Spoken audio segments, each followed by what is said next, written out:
no geral, como começam esses debates? Em primeiro lugar, o protestante evangélico afirma que a doutrina católica não é bíblica. Sempre tem um vídeo, sempre tem uma postagem de algum protestante ou de algum evangélico falando que a doutrina católica não é bíblica. Isso, especialmente na década de 90, anos 2000, até 2015, isso era em voga. Não é? Hoje pode até ter alguns católicos que começam a provocar os evangélicos, mas no geral são os protestantes evangélicos que começam sempre fazendo um post querendo demonstrar que a doutrina católica não é bíblica. Nada que existe na doutrina católica pode ser extraído da Bíblia, ou se existe alguma coisa, 80% dela é deturpada. Certo? Esse é o primeiro ponto. Em segundo lugar, vem o apologista católico e ele vai mostrar que existem fundamentos bíblicos para a doutrina católica. Essa é a segunda parte do roteiro. Vai ser react, vai ser ou algo escrito, ou vai ser um debate de fato presencial, que muitas vezes não são debates, são conversas, né? Mas enfim, depois a gente pode conversar o que é debate, o que é conversa, de fato. Mas normalmente é isso. É o protestante barra evangélico provoca, não é? Ou provocar não é a melhor frase, mas eu posso dizer para vocês. Começa com o primeiro passo. Na ânsia de mostrar qual é o evangelho verdadeiro, a primeira coisa que ele quer demonstrar é aquilo que não tem cara de evangelho. E muitas vezes ele vai apontar a doutrina católica. Aí um apologista católico vê isso, opa, e responde em vídeo. O terceiro passo é o seguinte: o protestante ele vai responder, ele vai retrucar. E normalmente como é que funciona? Está fora de contexto.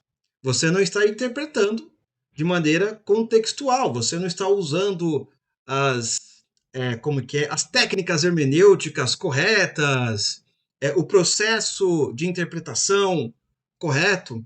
E aí ele começa a citar comentaristas reformados, autoridades dentro do mundo protestante evangélico, que explica aquele determinado versículo, aquela determinada posição, ou ocorre que o sujeito pode ir até o grego. Certo? Esse é o terceiro ponto. O quarto ponto é que o católico também ele vai responder, não é?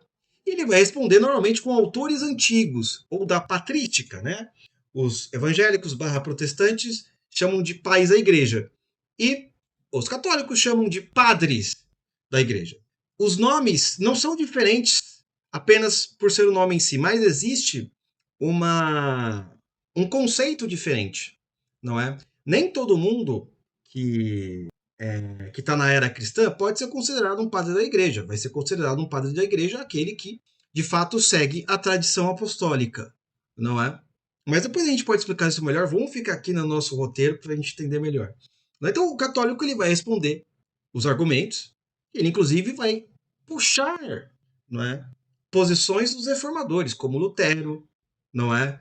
Lutero falando sobre a Virgem Maria, que Lutero concordava com alguns pontos em relação à Virgem Maria. Também vai puxar Calvino, mostrando alguns pontos que Calvino concorda em alguma medida, ou discorda, não é? E aí o que acontece? O protestante também, barra evangélico, vai evocar os pais da igreja. Esse é o quinto ponto, certo? Para reforçar a sua tese.